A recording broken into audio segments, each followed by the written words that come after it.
Hello and welcome to Link Ahead, the City of Dublin podcast. June is Pride Month, a time designated for celebrating and supporting the LGBTQ plus community. And in Dublin, we absolutely celebrate Pride Month. Rainbow Dublin just hosted a great event over the weekend, and my favorite time of the year, the Link is lit up in rainbow color. It looks the absolute best. But we want our listeners to know that this is a city where all are welcomed, safe, and valued all year round, 12 months of the year, 365 days a year. And our guest today is Dublin Police Officer and City LGBTQ plus Liaison, Amber McCloskey. Thanks so much. Welcome to Link Ahead. Yeah, thanks for inviting me. I really appreciate it.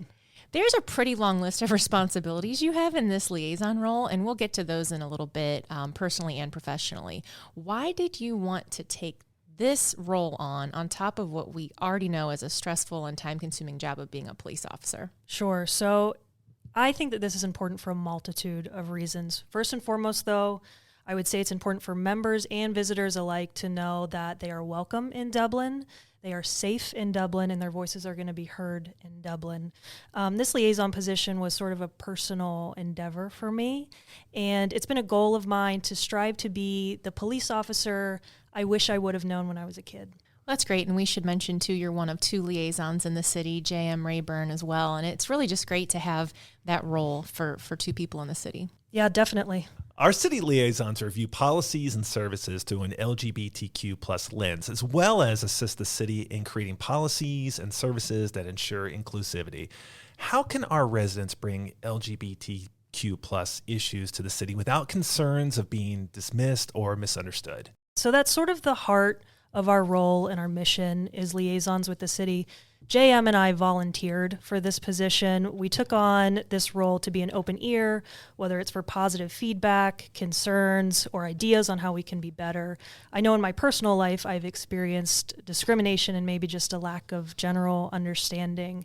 And through these roles, we can ensure that those incidents don't happen to our community members. We always encourage people to reach out to us. Have you gotten pretty good feedback from the public? We've gotten, I would say, mostly positive feedback. That's great to hear. As we mentioned, your duties and responsibilities are extensive, so let's kind of tick through them and talk about how they're benefiting everyone in Dublin. You advise and consult at the highest levels here at City Hall with the City Manager's Office on things like talent development, training, inclusive workplace. How often do those conversations and meetings take place?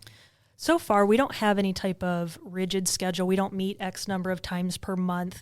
I would say we've trended towards getting together on a formal basis. Anytime somebody has a new idea they want to bring to the table, or maybe a concern has been voiced that we need to address. But obviously, there are tons of lower level, more casual conversations taking place every single day within City Hall, within the police department. I can say I touch base and catch up with our chief at least once a week. And then JM and I have a great line of communication where we text regularly about events coming up or maybe some ideas that we have. I mean, that's another great thing about this city. And I've been here for 22 years. And anytime that somebody brings an issue up, we don't just pass it off on somebody. I mean, this is something that, you know, this isn't just in Dublin, and we need to embrace things. And it's just great that the city says, hey, would you like to be an ambassador for this? For sure. I think that they trusted us with these roles, and we were honored and privileged to take them on. Now, you help develop and implement strategies to address the needs of vulnerable groups within the LGBTQ plus community, such as young people, people without a home, the elderly, people living with HIV, transgender or bisexual persons, and people of color. Can you talk about some of those needs that have been heard and addressed?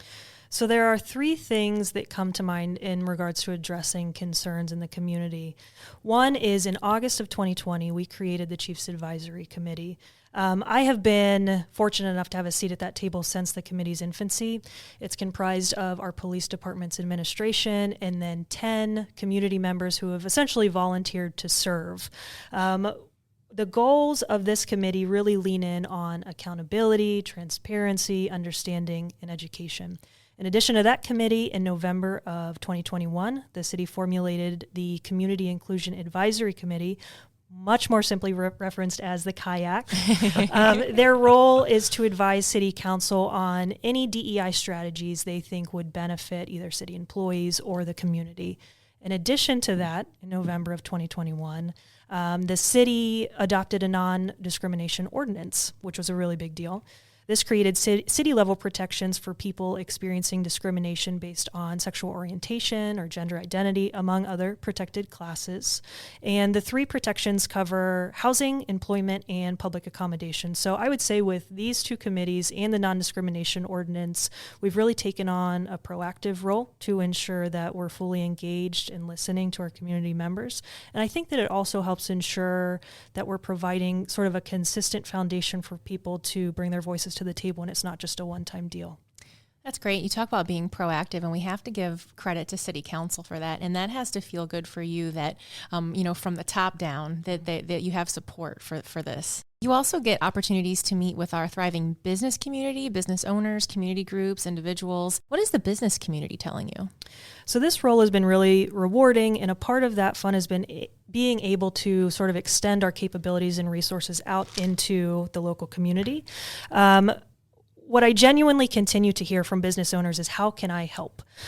Which is obviously an awesome thing to hear. Everyone's wanting to kind of do this cumulative community lift from the bottom up. So one of the projects that the police department took on was in late fall 2022. We brought along something called the Safe Space Dublin program, which you may have heard about. Yes. Its pillars are safety, security, and support. And in a nutshell, Safe Space Dublin provides physical safe havens for people who have experienced hate crimes, threats, or intimidation, or for people in personal crisis.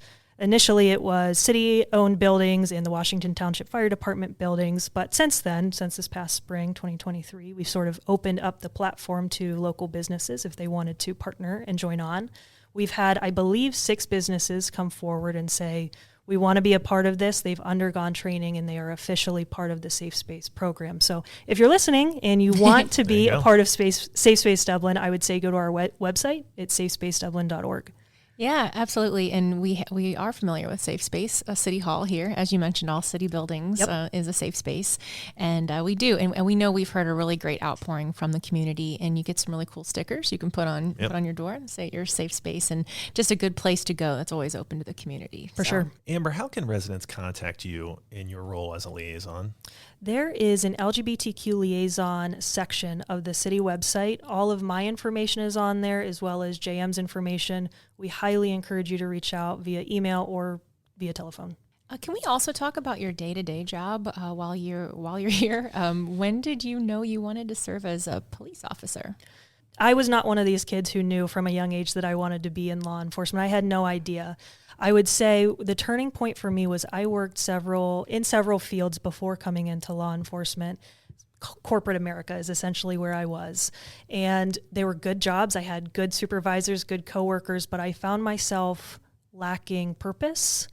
And I eventually sort of turned to the idea of law enforcement, thinking that maybe that opportunity to serve or to be intertwined with the community would fill that void. And for the last 6 years of being in Dublin, it absolutely has. Oh, so you said you didn't plan for this career, but what are you thinking now? Looking in your crystal ball, what do you see 5, 10, 15 years down the road? Yeah, law enforcement is like a game of chess. Once you're in this career, you've really got to forecast out where you think you might want to go. And it's tough because our department has so many great options. You can move laterally, you can go up the ladder if you want. And honestly, at this point in time, this isn't a cop-out answer. Everything is on the table for me. I can see myself going into our detective bureau. I can see myself going into our community impact unit. Getting promoted someday or trying to get promoted someday still isn't off the table. So we'll see. Yeah, you can do all of those things and be our police chief someday. That's right. For sure. So why Dublin?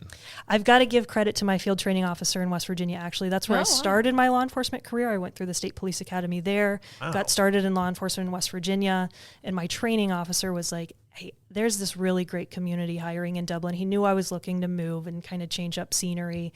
And he essentially told me, you should throw your name in the hat, see what happens. I don't think either of us thought I would get this job, but 6 years later, here we are. Oh, wow. Well, we'll have to thank him. That's awesome. So on this topic, DPD is recruiting officers right now. What advice do you have for someone considering applying? I would say don't worry if you're someone who hasn't ever considered law enforcement before. Don't worry if you're not someone who has an educational background in criminal justice. We are looking for people with all types of educational backgrounds, from all walks of life. And if you feel like you're someone who is quick on their feet with decision making, someone who is a good team player, and maybe someone who has a unique skill set or quality that you could bring to the table in terms of policing, I highly encourage you to apply. So on the back of every marked Dublin police vehicle are the words commitment, integrity, respect, and professionalism.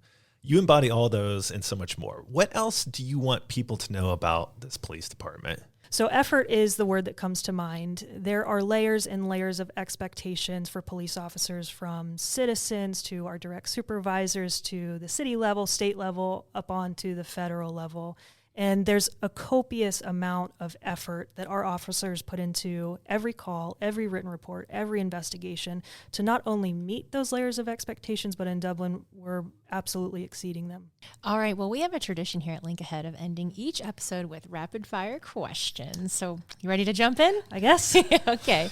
So we know police officers are tough and can handle just about anything. What was the hardest part of the police training academy for you? Yeah, so I went to 2 different police academies, West Virginia and Columbus. I would say both of them are the same answer, which is the stress for achieving perfection. Obviously, we're all human beings. Nobody can be perfect.